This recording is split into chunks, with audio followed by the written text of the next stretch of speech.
Hello everyone, it's Hashad Llama, finally back from a nice break. Since my departure, I've changed a few things about my headcanons for Thomas, Edward, Henry, Gordon, and James.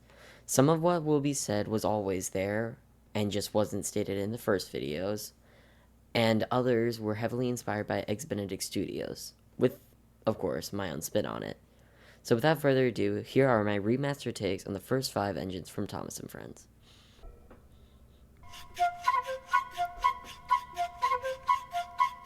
Just like before, Thomas's LBSCR E2 number 108, built in February 1915, worked around the yards and stations of Brighton for 2 months before being drafted for ROD service and working on the coast of the English Channel before running away to Sodor in May of that year.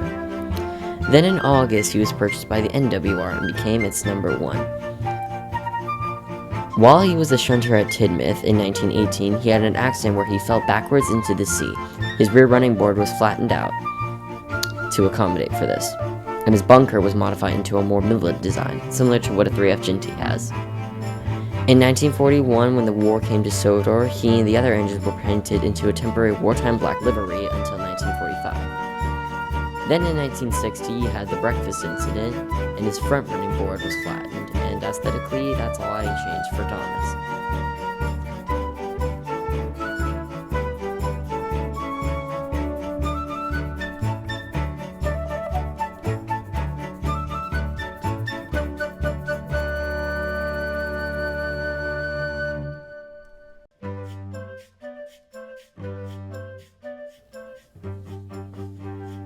Edward is still Furness Railway K2 number 22, built in 1896 to work on the express from Carnforth to Barrow, and was swapped to mixed traffic in 1905. In 1908, shortly before he was loaned to the Sodor and Mainland Railway, he was fitted with a superheated boiler, and then, of course, he was loaned, and came back after 1910 when the Northwestern formed. He was then bought by the Northwestern in 1916 to work on the Express until Alfred arrived in 1923. In 1925, shortly after the LNER bought out the Northwestern, he was sent to the works and got a Fowler-like tender. In 1941 to 1945, he was painted into the temporary wartime black livery like everyone else. Then in 1952, he went back to the works and got a new funnel, custom cab. In 1980, he was fitted with a West housing pump within his chassis to better use his brakes in the modern British railways, something all Sodor steam engines had to receive.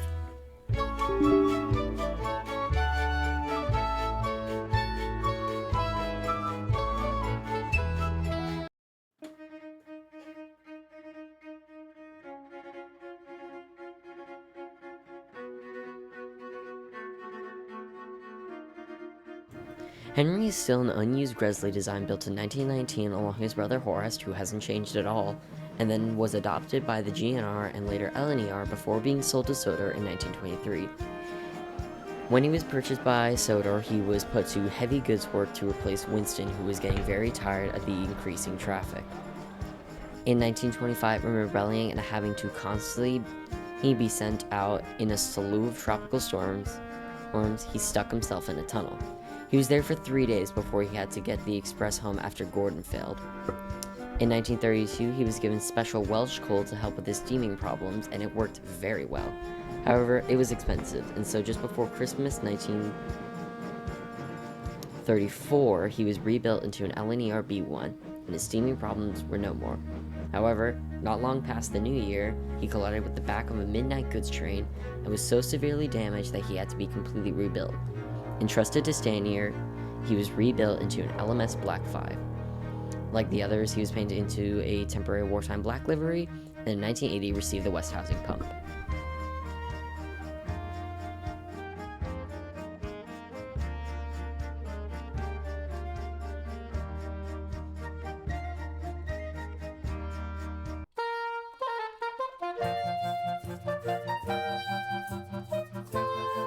Gordon is relatively the same as before, the first prototype of the A1 built in 1920.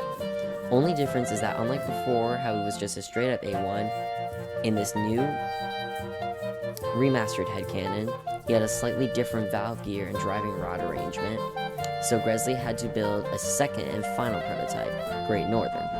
After his time on the GNR and later LNER, he was rebuilt with the proper valve gear and rods before being sold to Sodor in 1924. Then he was repainted into his wartime black livery in 1940 to 1945, and then in 1949 he was rebuilt into an A3 and given an LNER Group Standard tender.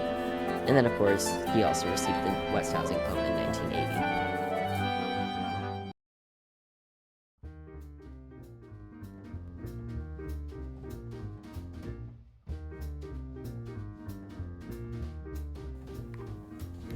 Once again, James remains pretty much the same, an experimental Ellen Wire Class 28, nicknamed the Class 28B, with the extended boiler and leading wheels, built in 1911, running commuters until he was sold in 1935 to the NWR.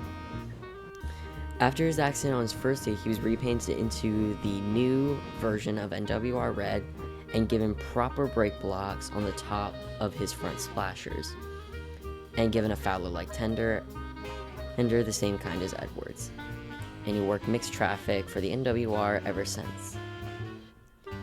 Whew! Alright, and that's basically everything you need to know for my remastered takes. I hope you enjoyed it, and I'll be posting a poll soon as to which my ideal you want to see next. I have a feeling you'll want the green engine. Until then, see you later.